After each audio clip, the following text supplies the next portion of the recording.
একদিন বাঘ, শেয়াল ও পাখি তাদের নতুন কমিটি নিয়ে বসেছে। জঙ্গলের আজব খবর। ভোজু বাঘ রাজা হতে চায়, কিন্তু ওর বুদ্ধিটা কোথায়?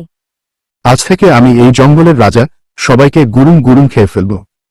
শেয়াল লুকিয়ে বাঘের লেজে ধরি বেঁধে দেয়। বাঘ বুঝতে পারেনি। গুরুম গুরুম, ভোজু ভাই, তুমি তো গতকালও কলা খেয়ে পেটে ব্যথা পেয়েছিলে।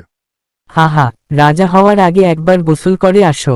তোমার গায়ে তো মাসিরা রাজত্ব করছে। চুপ কর সবাই, আমি এখনই প্রমাণ করব। বাঘ লাফ দিতে গিয়ে পিছলে পড়ে যায়। আমি যাচ্ছি মহিষকে ভয় দেখাতে। ওমা, বাঘ আসছে! মহিষ দৌড় শুরু করে। বাঘ তাকে তাড়া করে, কিন্তু বাঘের লেজে বাঁধা দড়ি পাথরে আটকে যায়। বাঘ উল্টো হয়ে পড়ে। আর এদিকে তার বন্ধুরা তা দেখতে খুব মজা নেয়।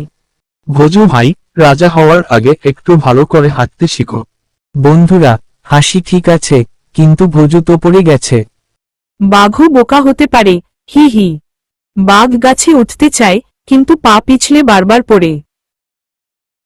নাও রাজা সাহেব, কলা খেয়ে শক্তি বাড়াও। আরে এটা কি, কলা লাগবে না, আমাকে সম্মান দাও। সম্মান চাইলে বুদ্ধি চাই, সেবার দাদুর কাছে শিখে যাও। ভোজু, তুমি যদি গাছে উঠতে পারো, তবে আমি তোমার মুকুট এনে দেব। বাঘ জোরে লাফ দেয়, কিন্তু আবার পড়ে যায়।